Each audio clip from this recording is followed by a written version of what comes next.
Hey guys, welcome to source point. Myself Rishika. और आज अभी हम लोग डिस्कस करने वाले हैं वीज़न आइज की करंट अफेयर्स, जो कि हमारी मार्च मंथ की है। तो इसमें हम लोग एक टॉपिक कंप्लीट कर चुके हैं, पॉलिटी एंड कॉन्स्टिट्यूशन। आज हम लोग यहाँ पे स्टार्ट करने वाले हैं इंटरनेशनल रिलेशन। लेकिन इससे पहले जो मैं पॉलिटी और कॉन्स्टिट्यूशन की लेसन दी थी, उससे कुछ क्वेश्चंस पूछ लेती हूँ, उसकी आंसर आप लोग को कमेंट बॉक्स में देनी है। आज हम लोग स्टार्ट करेंगे आईआर और आज ही कंप्लीट कर लेंगे, क्योंकि सिर्फ 4 ही टॉपिक है और काफ़ी इंपॉर्टेंट टॉपिक है, काफ़ी कुछ आप लोग को पता चलेगा आज। तो चलिए स्टार्ट करते हैं। ये 4 क्वेश्चन हैं जो कि आज आप लोग के लिए। सबसे पहले आपको बताना है कि 91st जो कॉन्स्टिट्यूशनल अमेंडमेंट हुई थी 2003 में, ये क्या ऐसा इंसिडेंट हुआ था जिसके थ्रू ये अमेंडमेंट आपका हुआ, और इस अमेंडमेंट में क्या चेंजेस लाई है, ये भी आपको बतानी है। सेकंड, यहाँ पे फिलिंग द ब्लैंक्स है। आर्टिकल 31 बी है, जो कि एक एक्ट और रेगुलेशन प्रोवाइड करती है। अगर इसको हम लोग यहाँ पे इस शेड्यूल में रख देते हैं तो उसको जुडिशियल रिव्यू से इम्यून किया जाता है, यानी कि वो छुटकारा है, उसमें जुडिशियल रिव्यू नहीं होती है।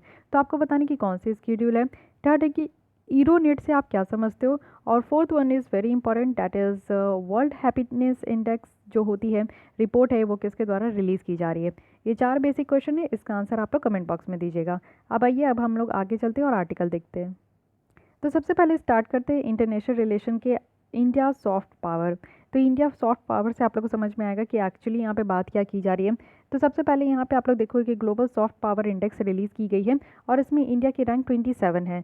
तो सबसे पहले आप लोग को इंडिया की रैंक याद रखनी है, और उसके बाद हम लोग देख लेते हैं कि ग्लोबल सॉफ्ट पावर इंडेक्स जो है ये किसके द्वारा रिलीज़ की जाती है। ये रिलीज़ की जाती है यूके बेस्ड ब्रांड फ्रांसिस के द्वारा। और यहाँ पे इंडेक्स में आपका 3 पैरामीटर होता है। सबसे पहले familiarity, reputation and influence. Familiarity कहने का मतलब है कि कोई भी कंट्री कितना ज़्यादा फैमिलियर है, और सेकंड थिंग है रेपुटेशन, कंट्रीज़ की कैसी रेपुटेशन है। इन्फ्लुएंस यानी कि कंट्री कितना ज़्यादा दूसरे फॉरेनर्स को इन्फ्लुएंस कर पा रही है। तो ये 3 यहाँ पे पैरामीटर है जिसमें कि इस इंडेक्स में मेज़र किया जाता है। जो टॉप 4 नेशंस है वो है यूके, जर्मनी और जापान। ये याद रखना है। इंडिया की रैंक 27 है, और हम लोग चाइना की रैंक 5 है, यूएई की देखें तो 18 है, इवन सऊदी अरेबिया जिसकी रैंक 26 है, उससे भी हम लोग पीछे हैं। इस इंडेक्स के थ्रू बताया गया है कि इंडिया जो है ना अंडर परफॉर्म है। हमारे यहाँ अच्छा खासा पॉपुलेशन है, इकॉनमी अच्छी है, हमारे यहाँ रिच हेरिटेज है, फिर भी हमारी पॉपुलेशन, हमारी जो परफॉर्मेंस है वो अंडर परफॉर्मेंस है, यानी कि हम लोग बेटर तरीके से परफॉर्म नहीं कर पा रहे हैं। तो यही बात यहाँ पे की गई थी। पहले आप समझते हैं कि सॉफ्ट पावर हम कहते किसको हैं। सॉफ्ट पावर की मतलब होती है कि कोई भी कंट्री जो कि दूसरे कंट्री को परस्यूट कर सकती है कि वो क्या चाहती है बिना किसी फोर्स के। यानी कि जैसे आप लोग जो है सोचते हो कि आप लोग दूसरे कंट्रीज़ घूमोगे, कभी आप लोग सोचते हो कि चलो ठीक है यूरोपियन कंट्रीज़ घूमेंगे, कभी आइलैंड घूमेंगे, कभी हम लोग अफ्रीकन कॉन्टिनेंट जाएंगे घूमने के लिए। तो इस तरीके का घूमते हो ना, तो क्या आपको सबसे ज़्यादा अट्रैक्ट करता है, क्या आपको लगता है कि उस कंट्री में आपकी मनपसंद चीज़ है। क्या आप कोई हेरिटेज साइट्स घूमना चाहते हो, या फिर ब्यूटीफुल सीनिक देखना चाहते हो, या फिर हिली स्टेशन अच्छा लगता है, बर्फ़ वगैरह देखना चाहते हो, या फिर आप लोग जो है आइलैंड घूमना चाहते हो। तो कुछ तो होगा जो आपको अट्रैक्ट करती है। तो वही है कंट्री की सॉफ्ट पावर। अब यहाँ पे कंट्री की सॉफ्ट पावर देखें तो यहाँ पे अट्रैक्टिवनेस जो है वो 3 रिसोर्सेज से बताया जा रहा है। सबसे पहला है कि कल्चर, यानी कि किसी कंट्री की कल्चर कैसी है, कल्चर को देखते हुए आप लोग कितना ज़्यादा अट्रैक्ट हो रहे हो। सेकंड चीज़ है कि पॉलिटिकल वैल्यूज़, तो पॉलिटिकल वैल्यूज़ कैसी है। जैसे इंडिया की डेमोक्रेटिक कंट्री है, अगर आप लोग देख लो कि नॉर्थ कोरिया, क्या आप लोग नॉर्थ कोरिया कभी घूमना चाहते हो, कभी आप लोग ने ऐसा प्लान किया है। किसी की अगर मन है तो बताइएगा ज़रूर, क्योंकि नॉर्थ कोरिया में आपको पता है कि किम जोंग यून है, जो कि पूरी तरीके से वो तानाशाही है, उनके ही बोलने पर सारी चीज़ें होती है, वो इतने ज़्यादा स्ट्रिक्ट है। वो अब घर पर भी, सबके घर पर वो रिकॉर्डर लगाया है, जिनकी बातें भी वो सुनते हैं। कोई भी लोग उनके अगेंस्ट पे बोल नहीं सकता, कोई भी लोग उनके अगेंस्ट पे कोई एक्शन नहीं ले सकते, कोई कंट्री से बाहर जा नहीं सकता उनके परमिशन के बिना। तो बहुत ही ज़्यादा स्ट्रिक्ट रूल्स है वहाँ। तो वहाँ क्या आप लोग जाना चाहते हो, रहना चाहते हो, तो वो तो वहाँ की पॉलिटिकल वैल्यूज़ तो किसी को अट्रैक्ट नहीं करेगी। लेकिन इंडिया में आप देख सकते हो कि हमारे यहाँ क्या है कि हर एक 5 साल में इलेक्शन होती है। इलेक्शन होकर कोई भी पार्टी जीत कर आती है तो वो आराम से 5 साल चलती है। उसके बाद अगर कोई और पार्टी जीत के आ जाए, जैसे कांग्रेस से अभी बीजेपी हो गई, तो बीजेपी जब आई तो कांग्रेस अपनी पूरी पावर जो है बीजेपी को वापस से दे दी।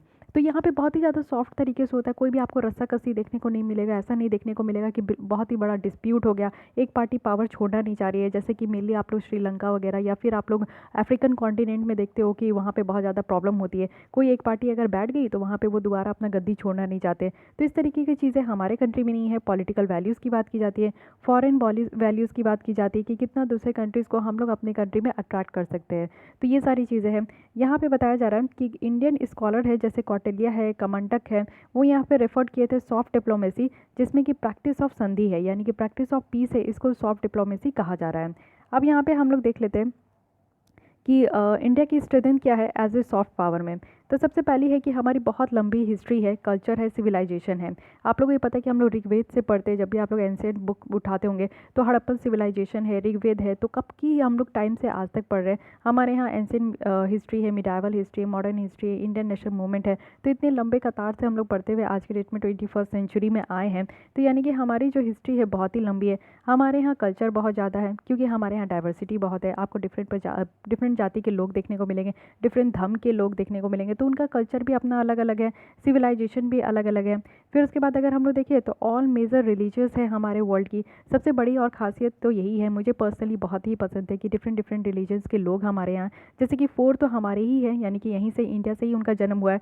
जैसे हिंदुइज़्म है, बुद्धिज़्म है, जैनिज़्म है और सिखिज़्म है। और 4 ऐसे रिलीजन हैं जो कि बाहर से आए हैं, वो है जोरोआस्ट्रियन, जुडाइज़्म और क्रिश्चियंस और इस्लाम। तो ये 8 ऐसे रिलीजियस है जो कि हमारे यहाँ रहते हैं। तो बहुत ही ज़्यादा कनेक्टिविटी फील होता होगा। अगर मान लीजिए कि इस रिलीजन के बाहर वाले लोग अगर हमारे कंट्री में आते हैं तो उनको अपना एक कनेक्शन फील होता होगा कि चलो हमारे जैसे लोग भी वहाँ पे हैं।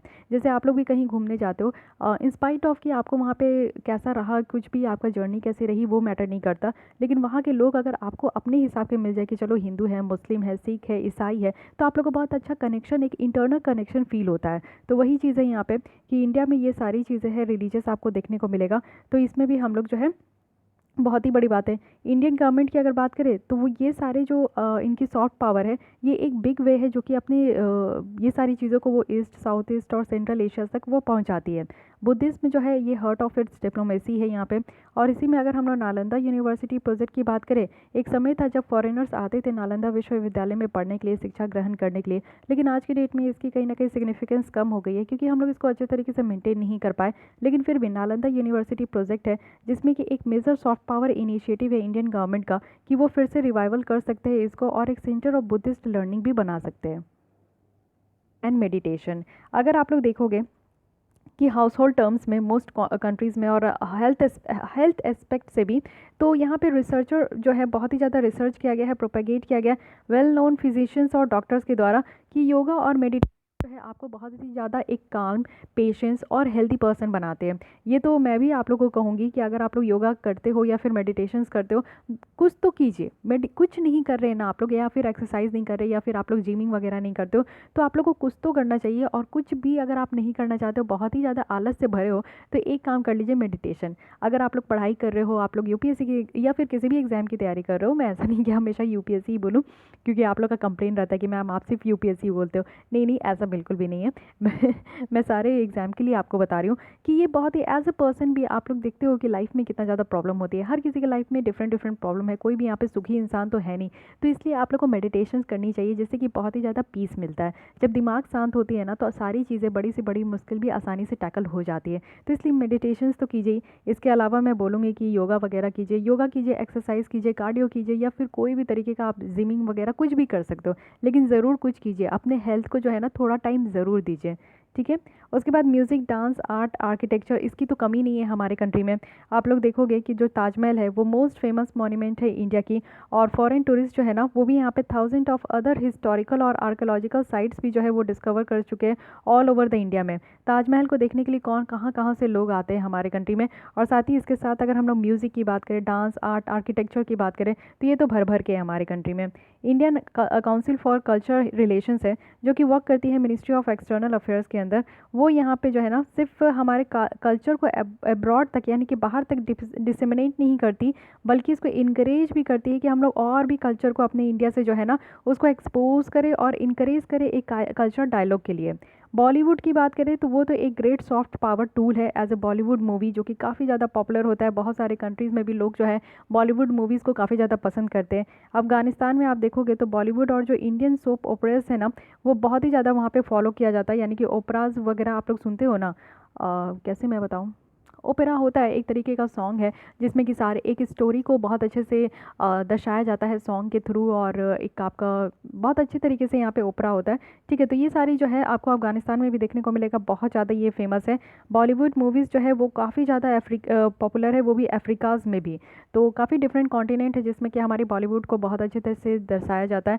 हमारे इंडियन एक्टर एक्ट्रेस को भी बहुत ज़्यादा अप्रिशिएट किया जाता है दूसरे कंट्रीज़ में भी।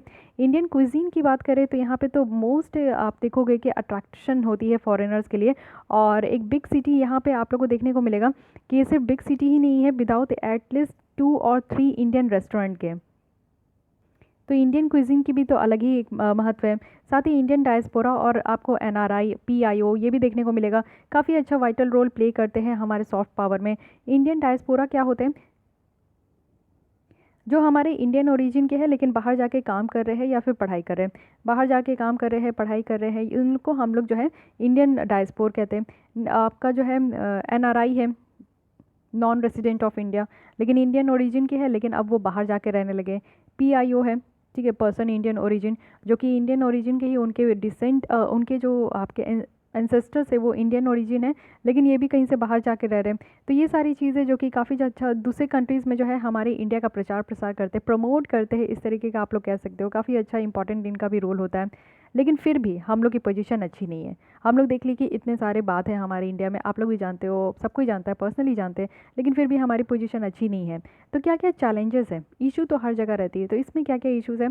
सबसे पहला कि हम लोग अपने पोटेंशियल्स को नहीं जज कर पा रहे हैं। जस्ट ऐसे ही जैसे कि आप लोग भी क्या होता है कि कुछ बच्चे ऐसे होते हैं जो काफ़ी पूरे साल मेहनत करते हैं यूपीएससी के लिए, लेकिन अभी बस 1 महीने बचे हुए हैं, तो काफ़ी ज़्यादा आप लोग की कॉन्फिडेंस जो है वो कहीं ना कहीं लॉस होने लगती है। आप लोग को ऐसा लगता है कि अब नहीं हो पाएगा, सिलेबस पूरा नहीं है, पढ़ नहीं पा रहा हूँ, या फिर टेस्ट सीरीज़ नहीं लग पा रही है, इतने सारे मटेरियल है, किसको रिवीजन करूँ, किसको छोड़ूँ, क्या क्या पढ़ूँ, बहुत हड़बड़ा जाते हो आप लोग कहीं ना कहीं, या फिर आप लोग कन्फ्यूज़ हो जाते हो। और इससे क्या होता है, घाटा होता है आप लोग को। इससे क्या होता है, आप लोग अपने पोटेंशियल को जज नहीं कर पाते हो। जब आप पूरे साल अच्छे से पढ़ रहे हो तो लास्ट मोमेंट में आप लोग को भी थोड़ा पेशेंस रखना है।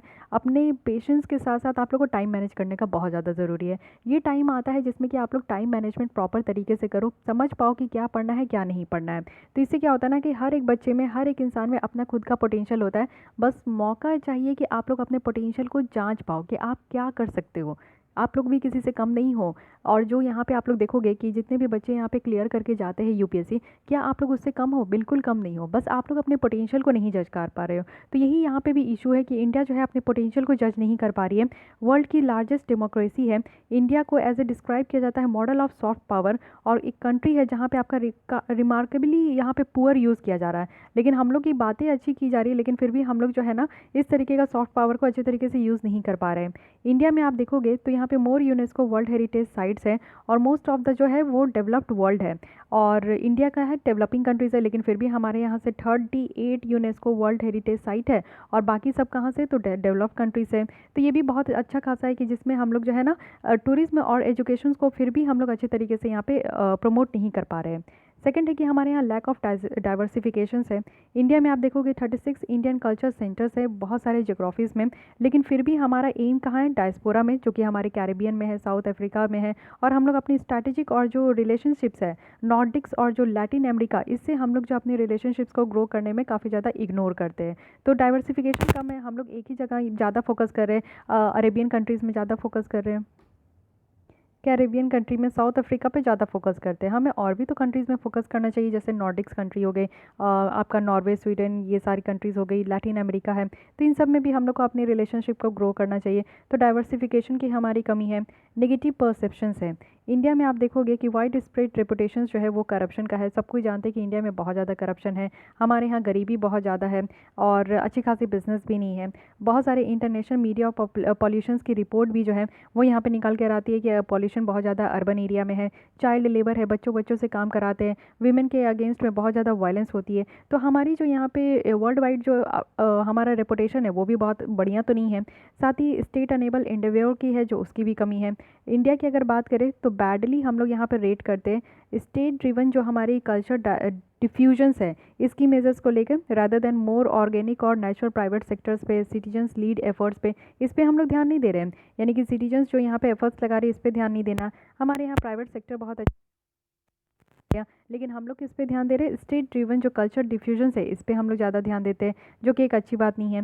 साथ ही बहुत सारी इंडियन कल्चर डिफ्यूजन्स जो है, जैसे कि हमारी बॉलीवुड है, ये बाहर तो निकलती है लेकिन बिना किसी गवर्नमेंट के साथ से। तो आप लोग को ये पता है कि अभी एक मीटिंग हुई थी जिसमें सारे बॉलीवुड सेलिब्रिटीज़ थे, बड़े बड़े सेलिब्रिटीज़ थे, और मोदी जी से वो यहाँ पे बात किए थे और अपना विचार रखे थे कि गवर्नमेंट को भी सपोर्ट करना चाहिए बॉलीवुड को। तो गवर्नमेंट अगर सपोर्ट करेगी तो और ज़्यादा ईज़ होगा। तो हमारे यहाँ इस तरीके का भी प्रॉब्लम है। साथ ही इंडियाज़ की जो पॉपुलेरिटी रिस्ट्रिक्टेड है वो मोस्टली हमारे डेवलपिंग वर्ल्ड में है। इट मीन्स कि जितनी भी डेवलपिंग कंट्रीज़ है, अदर डेवलपिंग कंट्रीज़, इंडिया की पॉपुलैरिटी वहीं तक है। डेवलप नेशंस हमें उतना ज़्यादा पॉपुलर नहीं मानते हैं। तो बहुत ऐसी केसेस है जहाँ पे इंडिया की अपील की गई है दूसरे डेवलपिंग कंट्रीज़ में, ना कि हाई वैल्यू और डेवलप मार्केट में। तो हमारी अपीलिंग और हमारी जो और पहुंच है वो सिर्फ डेवलपिंग कंट्रीज तक ज़्यादा है। जैसे कि फॉर एग्जांपल बहुत सारे ऐसे एविडेंट शॉर्टकमिंग हैं।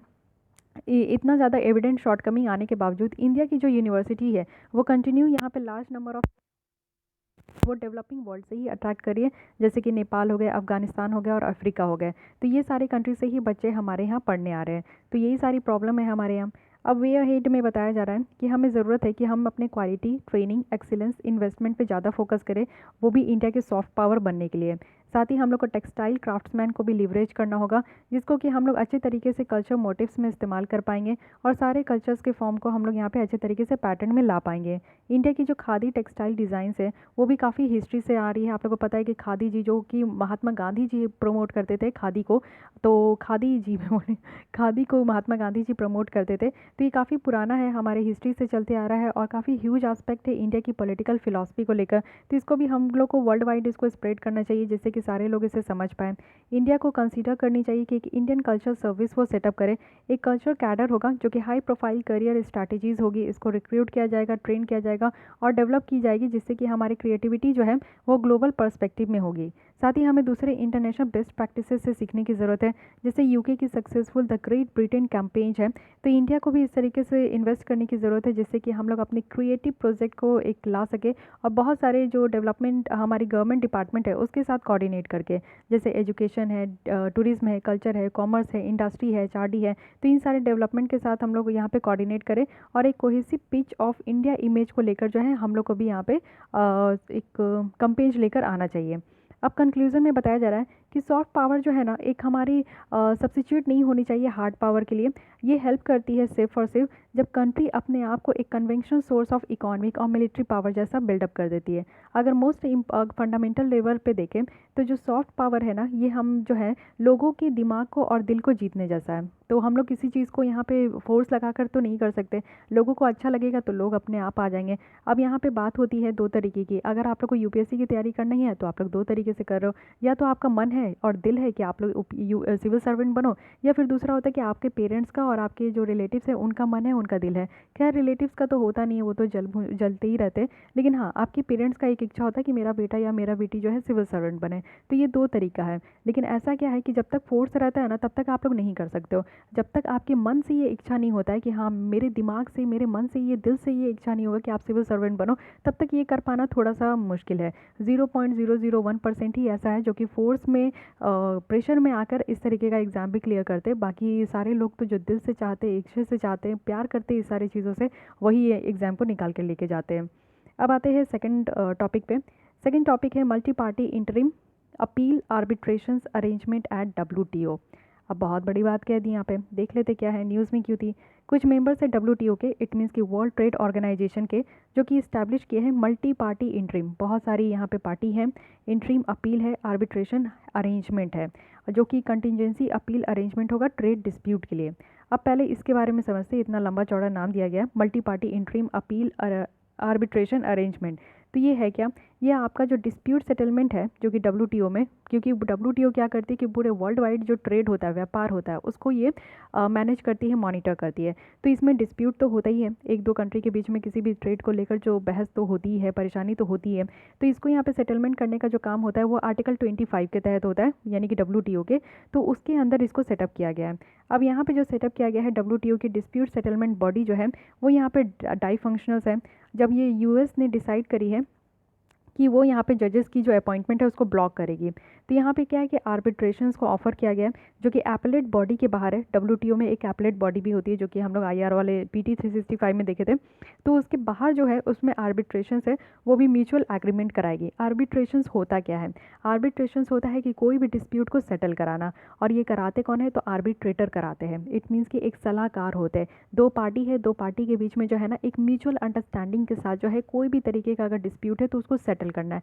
तो ये होता है, इसको अगर ये प्रोसेस खत्म हो जाता है तो इस प्रोसेस को आर्बिट्रेशन कहते हैं, और जो इस प्रोसेस को काम कराते हैं उसको हम लोग आर्बिट्रेटर कहते हैं। फाइनल आर्बिट्रेशंस जो रूलिंग होती है वो बाइंडिंग होती है और नोटिफाई की जाती है डिस्प्यूट सेटलमेंट बॉडी को। तो WTO की ही ये बॉडी है, dispute settlement body, appellate body, ये सारी बॉडी है, डिफरेंट डिफरेंट बॉडी है जो कि WTO के अंदर काम करती है। तो यहाँ पे जो आपका आर्बिट्रेशंस के द्वारा जो भी रूलिंग दे दिया गया, जो भी बात कह दी गई यहाँ पे पार्टी को, उनको मानना होगा। अब ऐसा नहीं है कि सामने मान लिए पीछे जाके लड़ रहे, तो ये काम नहीं है, उनको मानना ही होगा, उसी के रूल्स रेगुलेशंस के हिसाब से काम करना ही होगा।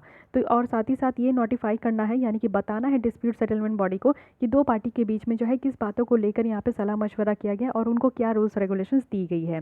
ठीक है, उसके बाद यहाँ पे जो ये आपका एग्रीमेंट बनाया जा रहा है, इसको यूज़ किया जा सकता है किसी भी WTO के मेंबर के लिए जब यहाँ पे WTO एपेलेट बॉडी जो है फंक्शनल में नहीं है।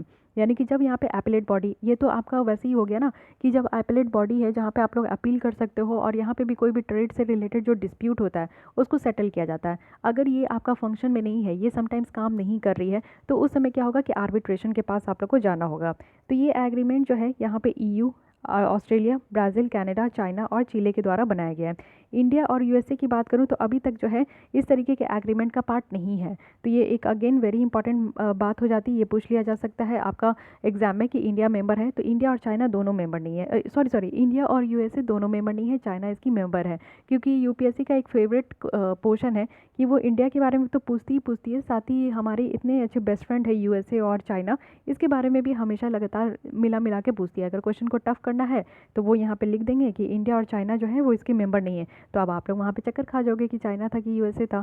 तो इस तरीके से गेम खेलती है UPSC। ओके, इसको कहते हैं वर्ड प्ले। तो वर्ड प्ले बहुत करती है UPSC, ध्यान रखिएगा। अब देखते हैं कि डिस्प्यूट सेटलमेंट सिस्टम जो यहाँ पे WTO में, यानी कि अगर ट्रेड हो रहा है एक कंट्री दूसरे कंट्री के बीच में, तो उसमें जो अगर किसी तरीके का डिस्प्यूट है तो उसको कैसे सेटल किया जाता है। तो ये डिस्प्यूट सेटलमेंट सिस्टम है जिसको DSS बोलते हैं।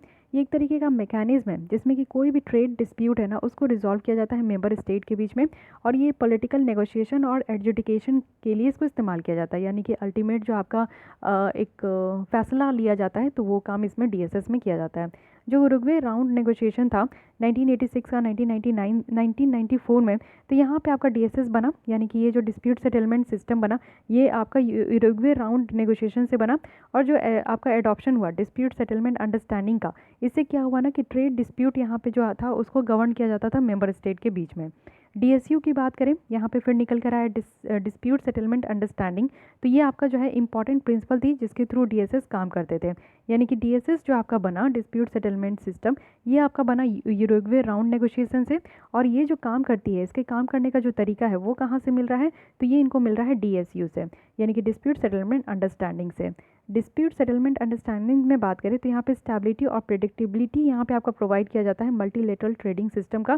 साथ ही यहाँ पे एक फास्ट, एफिशिएंट और डिपेंडेबल और रूल ओरिएंटेड सिस्टम यहाँ पे आपका इस्टेब्लिश किया जाता है, जिससे कि ये डिस्प्यूट जो है ना वो रिजॉल्व हो सके। यानी कि किसी भी तरीके का मतभेद है तो वो जल्दी से अच्छे तरीके से डिपेंड हो एक दूसरे पे, और कुछ रूल्स हो, यानी कि रूल्स रेगुलेशन से तभी तो ये बाइंडिंग है, इसी के हिसाब से जो है आपका ये काम किया जाता है।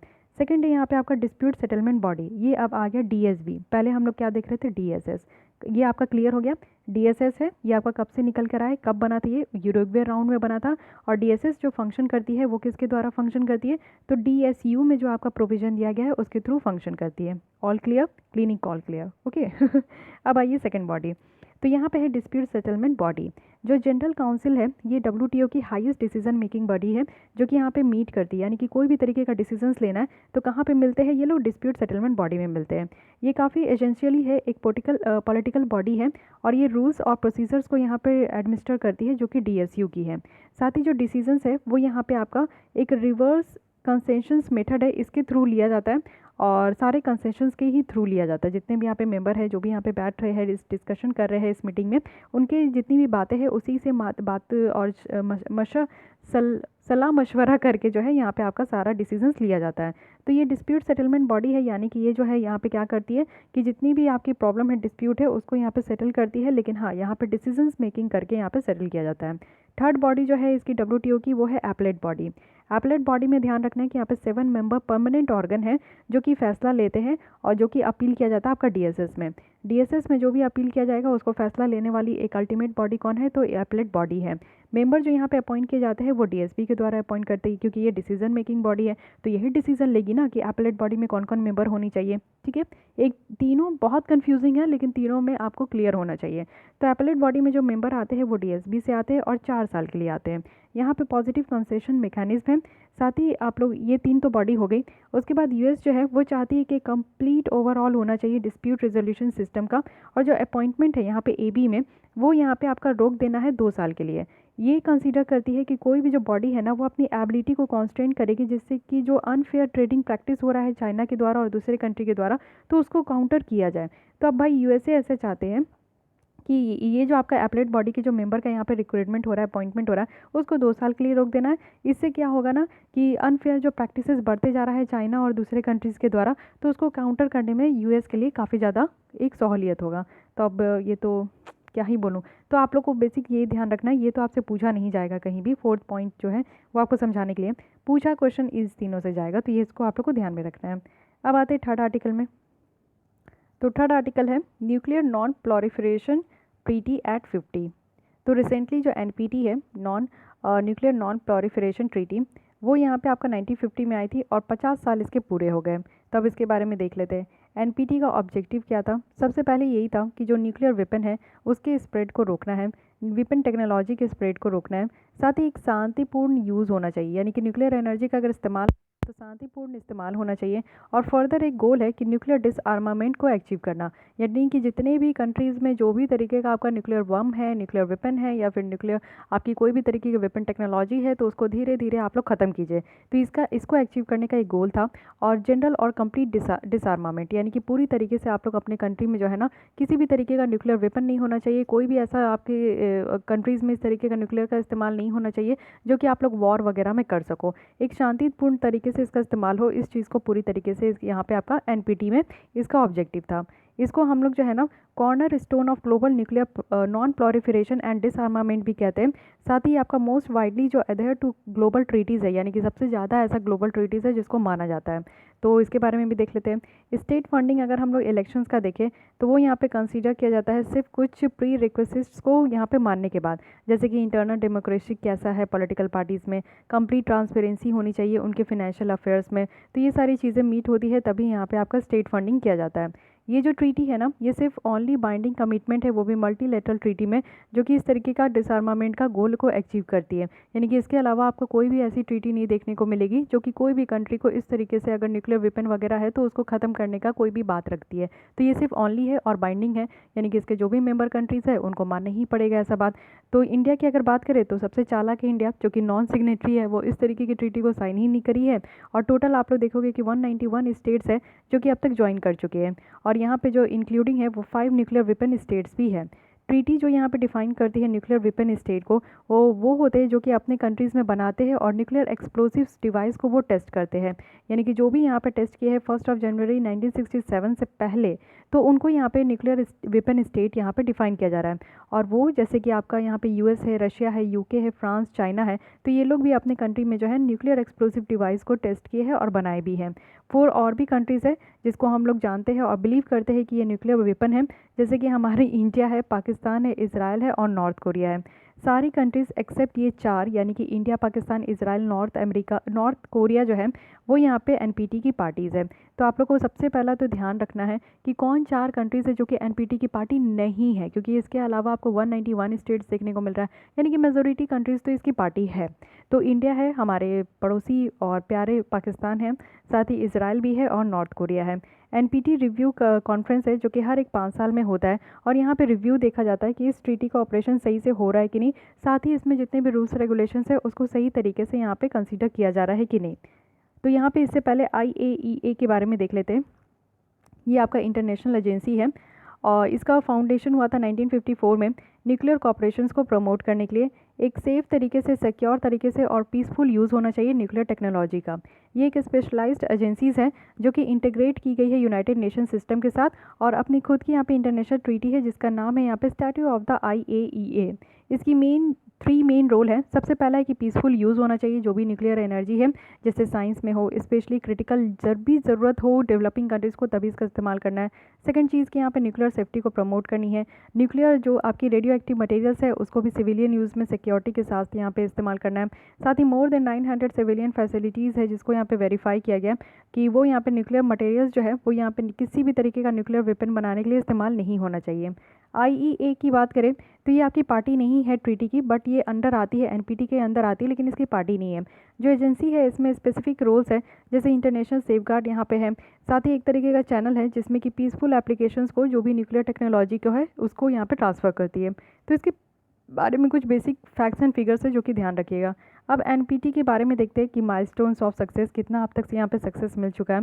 तो ड्रामेटिक रिडक्शंस देखने को मिला है, यानी कि जो नंबर ऑफ न्यूक्लियर वेपन है टू कोल्ड वॉर एरा के बाद एज अ सुपर पावर, तो उसके बाद जो आपको देखने को मिलेगा कि बहुत ही ज़्यादा कम हो चुके हैं।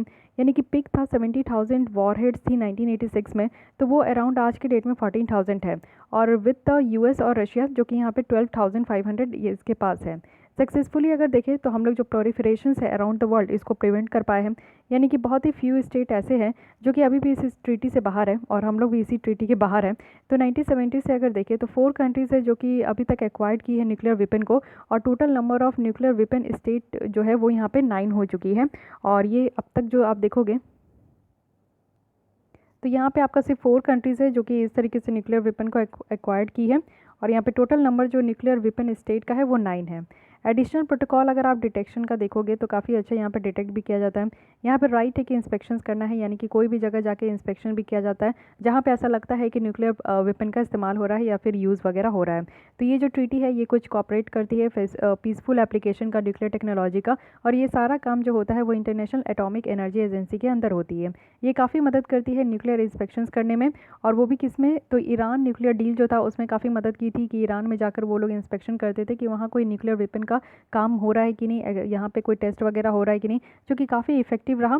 और ये आपका नॉर्थ कोरिया से भी काफ़ी अच्छा ये आपका काम हो पाया।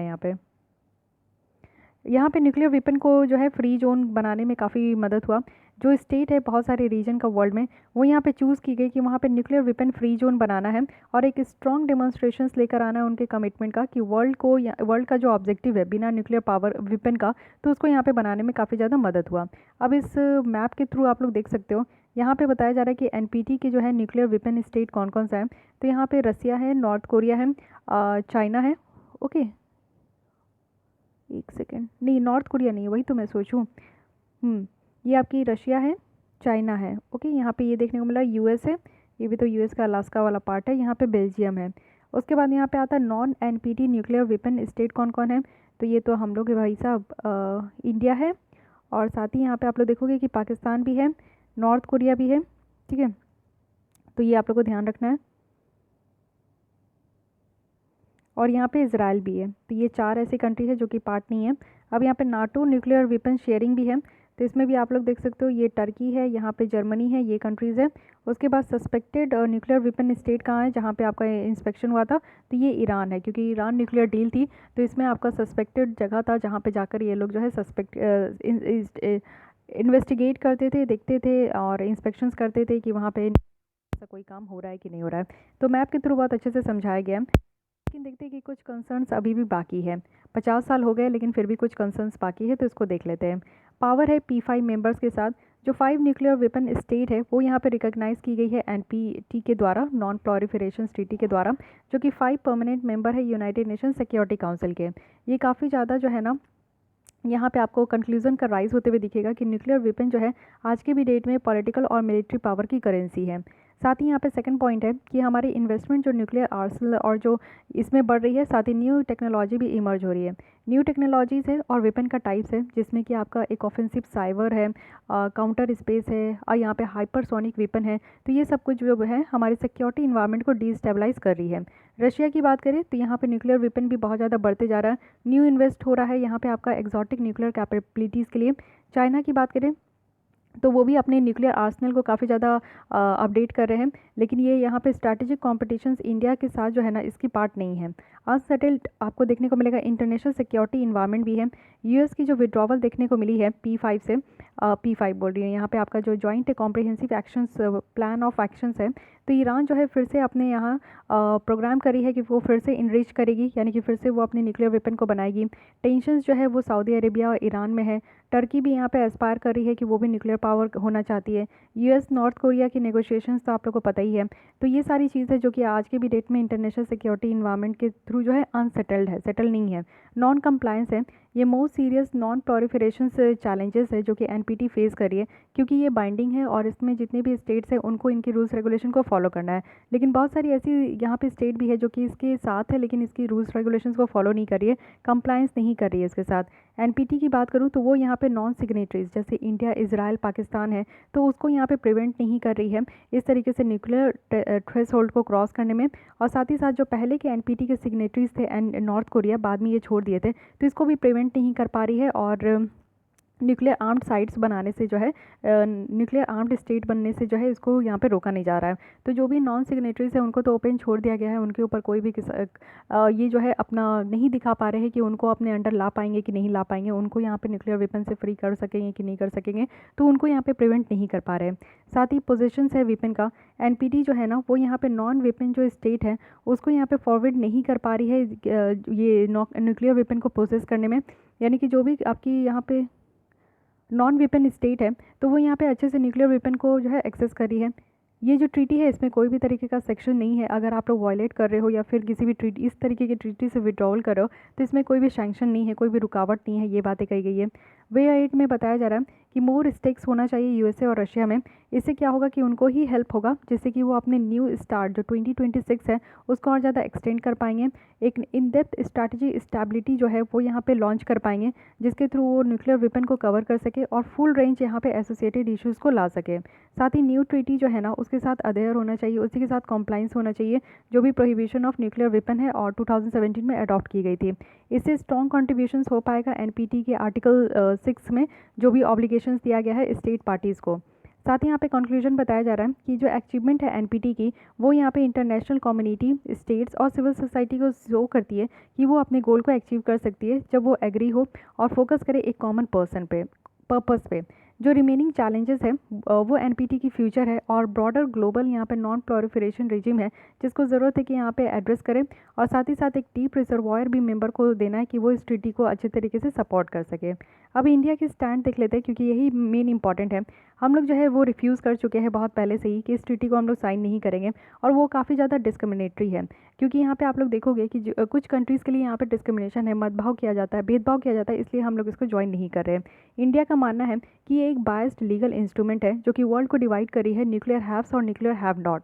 इंडिया जो है वो यहाँ पे ज्वाइन नहीं की है NPT as a non nuclear weapon state जैसा है, और न्यूक्लियर वेपन जो है इसमें आपका इंटीग्रल पार्ट है इंडिया की सिक्योरिटी को लेकर। क्योंकि आप लोगों को पता है कि इंडिया की अगर आप लोग मैप लोकेशन देखोगे तो एक जगह क्या है कि इस साइड हमारे पाकिस्तान है, इस साइड चाइना है। चाइना के साथ हमारी वॉर हो चुकी है 1962 में, पाकिस्तान के साथ भी हमारी वॉर हो चुकी है। इवन यहाँ पे जो बांग्लादेश वाला रीजन था वो पहले ईस्ट पाकिस्तान था, ये वेस्ट पाकिस्तान था। तो यहाँ पे हमारी जो 1971 में इस तरीके का वॉर हुआ था, तो उसके बाद भी आप लोग कंटिन्यूसली देखते हो कि वॉर होते रहता है, पाकिस्तान के साथ तो हमेशा ही होता है। और चाइना वाले भी जो है डोकलाम वाले सेक्टर्स में आकर अपनी आर्मी को खड़ा कर दिए थे। तो अभी भी ऐसा नहीं है कि हम लोग इन दोनों कंट्री से फ्री हो चुके हैं, तो फिर हम लोग ऐसे कैसे कर सकते हैं? ये तो हो गए अपने पैर पे कुल्हाड़ी मारना कि हम लोग एनपीटी के मेंबर हो जाते हैं और हम लोग इस तरीके का वेपन भी नहीं रखेंगे, न्यूक्लियर वेपन, और जब ये दोनों हम लोग के ऊपर अटैक करेगी तो हम लोग के हाथ भी नहीं रहेंगे, हम लोग अपने आप को सेफ भी नहीं कर पाएंगे। तो इंडिया की बहुत ज़्यादा ज़रूरी है कि वो अपने सिक्योरिटी पर्पज़ को पहले सबसे ज़्यादा यहाँ पे देखे, क्योंकि हम लोग को मदद करने वाला कोई नहीं है। वॉर होगा तो हम लोग ऐसे ही मर जाएंगे, कोई भी कुछ नहीं कर पाएगा। तो इसलिए हाँ, इंडिया का ये पक्ष है कि यहाँ पे जो है ये इंडिया इसको ज्वाइन नहीं करती है। तो ये बेसिक चीज़ है जो आपको ध्यान रखना है। इंडिया की अगर देखोगे तो यहाँ पे कंसिस्टेंट एडवोकेट है, वो भी यहाँ पे ग्लोबल न्यूक्लियर डिसआर्मामेंट करने के लिए। इंडिया भी ये चाहती है कि पूरे ग्लोबल लेवल पे ये डिसआर्मामेंट हो जाए, यानी कि इस तरीके का न्यूक्लियर वेपन का जो है गलत इस्तेमाल नहीं किया जाए, न्यूक्लियर एनर्जी का सिर्फ जो है एक सही इस्तेमाल हो सके। लेकिन फिर भी यहाँ पे मेंबर हम लोग नहीं बन सकते, हम लोग इसको साइन नहीं कर सकते क्योंकि ये हमारी मजबूरी है। तो ये पूरी बात है। अब आते हैं 4th आर्टिकल में जो कि बहुत इंपॉर्टेंट है, ये है इंडियन ओशन कमीशन। इसके बारे में देखते हैं क्योंकि अभी इंडिया जो है ऑब्जर्वर बनी है इंडियन ओशन कमीशन में, तो अब ये हमारे लिए इंपॉर्टेंट हो जाता है इसको जानना। इंडियन ओशन कमीशन के बारे में पहले समझते हैं। ये एक इंटर गवर्नमेंटल ऑर्गेनाइजेशन है जो कि पोर्ट लुइस डिक्लेरेशन के द्वारा 1982 में बनाई गई थी। इंडियन ओशन कमीशन जो है वो इंस्टीट्यूशनलाइज्ड हुई थी सिचलिस में 1984 में। वो भी general agreement for cooperation, better non इसको कैसे कहते हैं तो विक्टोरिया एग्रीमेंट। अब ये पूछा जा सकता है कि विक्टोरिया एग्रीमेंट ये किस चीज़ से रिलेटेड है, तो ये इंडियन ओशन कमीशन से रिलेटेड है। कंपोजिशन देख लेते हैं कि इसमें कौन कौन से मेंबर हैं। इंडियन ओशन कमीशन जो है सिर्फ एक रीजनल ऑर्गेनाइजेशन है अफ्रीका में, और एक्सक्लूसिवली यहाँ पे कुछ आइलैंड ही है, जो कि आपको 5 मेंबर स्टेट देखने को मिलेगा। यूनियन ऑफ कॉमोरोस है, रीयूनियन है, मडागास्कर है, मॉरिशस है और सिचलिस है। आइए मैप में देख लेते हैं। यहाँ पे आप लोग देख सकते हो ये हमारी प्यारी इंडिया है, ये इंडियन ओशन है, और इंडियन ओशन में ये अफ्रीका वाली कॉन्टिनेंट है। तो बेसिकली यहाँ पे जो आइलैंड है ना, इसी से ये बना है इंडियन ओशन कमीशन। तो यहाँ पे सिचलिस है, यूनियन ऑफ कॉमोरोस है, फिर मॉरिशस है, यहाँ पे आपका रीयूनियन है और मडागास्कर है। तो मेनली 1 2 3 4 5 यहाँ पे आइलैंड से मिलकर ये बना है। तो इंडिया को अब यहाँ पे ऑब्जर्वर स्टेटस दे दिया गया है, तो अब ये हमारे लिए इंपॉर्टेंट हो जाता है। ओके, अब यहाँ पे आते हैं ऑब्जर्वर मेंबर भी देख लेते हैं, बहुत सारे। चाइना ऑलरेडी है, यूरोपियन यूनियन है, माल्टा है, इंटरनेशनल ऑर्गेनाइजेशन ऑफ फ्रैंकोफोनीस है, ऑर्गेनाइजेशन जो भी रिप्रेजेंट करती है कंट्रीज़ को और कुछ रीजन को, जहाँ पे फ्रेंच जो है वो लिंग्वा फ्रैंका है, और जापान, यूनाइटेड नेशंस और अब आज की डेट में इंडिया है। मैंडेट क्या है, यहाँ पे मैंडेट है कि जो भी यहाँ पे मेंबर स्टेट है वो एक दूसरे को सपोर्ट करेगी और टाइज को भी स्ट्रेंथन करेगी और सस्टेनेबल डेवलपमेंट करने के लिए। यानी वो जो एरिया आप देखें जहाँ पे सेचलेस आपका कॉमोरोस है, साथ ही आपका मडागास्कर है और आपका ये मॉरिशस है, ठीक है, रीयूनियन है। तो ये सारे जो आइलैंड है ना, इसमें आपका एक सस्टेनेबल डेवलपमेंट हो सके।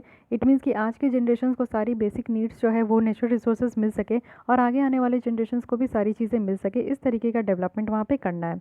अब इससे इंडिया को क्या फ़ायदा है। इंडिया का आप देख चुके हो कि ये वेस्टर्न इंडियन ओशन वाला ये आपका पार्ट है, क्योंकि इंडिया यहाँ पे थी और अफ्रीकन यहाँ पे था, तो ये वेस्टर्न इंडियन ओशन वाला पार्ट है जो कि एक स्ट्रैटेजिक पार्ट है हमारे इंडियन ओशन का। और ये हमारी south eastern coast of Africa को जो है वाइडर इंडियन ओशन से कनेक्ट करती है और इसके बाद भी इसको कनेक्ट करती है। तो यहाँ पे one of the choke point जो इंडियन ओशन में है वो है मोजाम्बिक चैनल। तो ये भी देख लीजिए, यहाँ पे देख लीजिए जो इंडिया के लिए मेन पॉइंट है वो है मोजाम्बिक चैनल, ठीक है। ये चैनल है, ये आपका मडागास्कर है, यहाँ पे मोजाम्बिक है, ठीक है, ये अफ्रीकन कॉन्टिनेंट है। तो यहाँ पे आपका मोजाम्बिक है और ये चैनल है जो कि यहाँ पे आपको कॉमोरोस भी देखने को मिलेगा, मॉरिशस यहाँ पे, रीयूनियन यहाँ पे, सिचलिस यहाँ पे। तो ये वाला चैनल जो है इंडिया के लिए काफ़ी ज़्यादा इंपॉर्टेंट है। अब ये आपसे क्वेश्चन बन सकता है कि मोजाम्बिक चैनल कहाँ है, तो you have to remember it is between the Mozambique and Madagascar. Okay, India को जो है यहाँ पे ऑफिशियल वॉइस भी मिल पाएगी रीजनल इंस्टीट्यूशन में जो भी वेस्टर्न इंडियन ओशन में है, और हम लोग अपनी इंगेजमेंट को भी बढ़ा पाएंगे जो भी आइलैंड है इस पार्ट में। और ये जो आइलैंड नेशंस है ना, ये काफ़ी इंपॉर्टेंट है इंडिया के स्ट्रैटेजिक आउटरीच के लिए, इंडो पैसिफिक पॉलिसी के लिए। यहाँ पे रिकॉग्निशंस मिलेगा, इंडिया की जो कैपेबिलिटी है वो बढ़ सकती है, और फर्स्ट रिस्पॉन्डर भी यहाँ पे मिल सकते हैं क्राइसिस के लिए इस रीजन में। जैसे कि मडागास्कर में फ्लड आया था अभी जनवरी 2020 में, तो इंडिया अपनी INS एरावॉत को भेजी थी, वो भी रिलीफ सप्लाई करने के लिए। तो हम लोग जो है हमेशा जो है हर जगह तो करते ही है, लेकिन मडागास्कर का भी न्यू ताज़ा है, यहाँ पे घाव है, तो इसको ध्यान रखना है। तो चाइना की जो ग्रोइंग प्रेजेंस है इस रीजन में, उसको भी हम लोग टैकल कर पाएंगे, हमारी नेवल प्रेजेंस हो पाएगी, हम लोग सपोर्ट ले पाएंगे मैरीटाइम प्रोजेक्ट का। साथ ही इससे क्या होगा कि ग्रेटर सिक्योरिटी कॉपरेशंस मिल पाएगी जो भी ईस्ट अफ्रीका की कंट्रीज़ हैं, और इससे एक इंडिया की जो सागर है उसको भी डेप्थ मिल पाएगा। SAGAR stand for security and growth for all in the region, ये हमारे इंडियन ओशन के लिए है, जिसको 2015 में अनवील किया गया था। इन्हांस किया जाएगा इंगेजमेंट, वो भी फ्रांस के साथ। स्ट्रॉन्ग ग्लोबल पावर है वो भी वेस्टर्न इंडियन ओशन में, तो इसके साथ भी हमारी जो है यहाँ पे एक अच्छा खासा इंगेजमेंट बढ़ पाएगा। तो ये सारी चीज़ है, क्योंकि हमारे जो है हर एक तरीके से फ़ायदे है, बल्ले बल्ले है, तो इसलिए ये बहुत ज़्यादा इंपॉर्टेंट है। अब आते हैं बात देखते हैं सागर के बारे में। बात अगर छिड़ गई है तो इसको आप लोग डिटेल देख लो। सागर का जो फ्रेज़ है वो इंडियन प्राइम मिनिस्टर के द्वारा ही लाया गया था 2015 में, और जब वो मॉरिशस गए थे तब यहाँ पे जो कुछ कैपेबिलिटीज़ है उसको इन्हांस करने के लिए कि किस तरीके से हम लोग यहाँ पे सेफगार्ड लैंड प्रोवाइड करें, मैरीटाइम टेरिटरीज और इंटरेस्ट प्रोवाइड करें, साथ ही हमारी जो इकोनॉमिक और सिक्योरिटी कॉर्पोरेशन है उसको और ज़्यादा डिपेंड करें, और कुछ एक्शंस ले जो कि यहाँ पे नेचुरल डिजास्टर्स और मैरीटाइम ट्रेड बहुत होता है, जैसे कि पायरेसी वगैरह आप लोग देखोगे कि जो समुद्री चोर होते हैं वो यहाँ पे बहुत इस रीजन में देखने को मिलता है, टेररिज्म बहुत होता है, तो ये सारी चीज़ों से हम लोग टैकल कर सके। तो इसलिए यहाँ पे सागर का एक लेकर आया था, security and global growth for all in the region. Okay, तो इस तरीके से ये आप लोग का अब इंपॉर्टेंट हो गया, तो ध्यान रखिएगा। अब यहाँ पे भी इनबॉक्स है, इसको भी देख लेते हैं। ये इंडियन ओशन ड्रीम एसोसिएशन के बारे में बात हो रही है। ये एक इंटर गवर्नमेंटल ऑर्गेनाइजेशन है जिसका एम है कि रीजनल कोऑपरेट करना, सस्टेनेबल डेवलपमेंट करना, वो भी इंडियन ओशन वाले रीजन में। और टोटल मेंबर यहाँ पे 22 मेंबर है, 9 डायलॉग पार्टनर है। इसका फॉर्मेशन 1997 में हुआ था और सेक्रेटेरिएट कहाँ है, तो यही मॉरिशस में ही है। मेंबर स्टेट भी आप लोग देख सकते हो, ऑस्ट्रेलिया है, बांग्लादेश है, यानी कि इंडियन ओशन वाले चारों तरफ जितने भी कंट्रीज़ है वो यहाँ पे इसके मेंबर हैं। यहाँ पे ऑस्ट्रेलिया है, बांग्लादेश है, कोमोरोस है, इंडिया है, इंडोनेशिया है, Iran, Kenya, Madagascar, Malaysia, Mauritius, Mozambique, Oman, Seychelles, Singapore, Somalia, South Africa, Sri Lanka, Tanzania, Thailand, United Arab Emirates, Maldives and Yemen. ये सारे नेशंस है जो कि आपका इंडियन ओशन से घिरे हुए हैं, तो वो यहाँ पे इंडियन ओशन रिम एसोसिएशन का पार्ट है। जो मेजर प्रायोरिटीज़ और फोकस एरिया है वो यहाँ पे फिशरीज मैनेजमेंट करना, यानी कि इस रीजन में बहुत ज़्यादा फिशरीज होती है, उसको मैनेज करना है। ब्लू इकॉनमी पे ध्यान देना है, विमेन की इकॉनमिक एम्पावरमेंट होनी चाहिए, साथ ही साथ मैरीटाइम सिक्योरिटी एंड सेफ्टी की बात करनी है। सेकंड यहाँ पे ऑर्गेनाइजेशन है जो कि है इंडियन ओशन नेवल सिम्पोजियम। तो ये एक वॉलेंट्री इनिशिएटिव है जिसमें कि मैरीटाइम कॉपरेशंस को बढ़ाने के लिए यहाँ पे लाया गया जो भी लिथोरल स्टेट्स है उनकी नेवल के साथ, और साथ ही साथ यहाँ पे 24 मेंबर स्टेट है जिसमें इंडिया भी है और 8 ऑब्जर्वर है। ये 2008 में इसको लॉन्च किया गया था। यहाँ पे कुछ डायलॉग को प्रमोट किया जाता है। सबसे पहले ह्यूमैनिटेरियन असिस्टेंस और डिजास्टर रिलीफ की बात की जाती है। ये जो हमारी इंडियन ओशन वाली नेशन जगह है, यानी कि ये जो हमारी रीजन है, इसमें सबसे पहले ह्यूमैनिटेरियन असिस्टेंस प्रोवाइड किया जाएगा। किसी भी चीज़ों को पीछे रखिए, सबसे पहले आपकी इंसानियत सामने आती है। कोई भी तरीके की प्रॉब्लम है इस रीजन में तो सबसे पहले इंसानियत के बेसिस पे मदद किया जाएगा, रिलीफ दिया जाएगा, मैरीटाइम सिक्योरिटी दी जाएगी और इन्फॉर्मेशन को भी शेयर किया जाएगा। तो ये सारा काम जो है यहाँ पे इंडियन ओशन नेवल सिम्पोजियम में होता है। ठीक है, तो इसके बारे में आप लोग को ध्यान रखना है। तो गाइस हमारी यहाँ पे इंटरनेशनल रिलेशन की लेसन ख़त्म हो गई है, तो आज हम लोग यहीं पे एंड करते हैं। कल हम लोग स्टार्ट करेंगे इकोनॉमी के साथ। तो आज ये एक लेसन आई है, एक लेसन आपको रात तक में मिल जाएगी जो कि PT 365 की ही होगी। तो देखती हूँ कि किस में बनाना है। ठीक है, तो आज के लिए बस इतना ही। आपको ये लेसन अगर अच्छी लगी, हेल्पफुल लगी तो लाइक कीजिएगा, अपने दोस्तों के साथ भी शेयर कर सकते हैं, और फिर भी कोई डाउट करे सजेशन है तो कमेंट कीजिएगा। एंड मेक श्योर कि आपने मेरे चैनल को सब्सक्राइब कर लिया है। PDF के लिए आपको मेरे टेलीग्राम टेलीग्राम ज्वाइन करनी होगी जो कि रिसोर्स पॉइंट के नाम से। साथ ही डिस्क्रिप्शन बॉक्स में भी आप लोग चेकआउट कर सकते हैं, मैं PDF की लिंक वहाँ पर प्रोवाइड करती हूँ। ठीक है, तो आज के लिए बस इतनी। Thank you.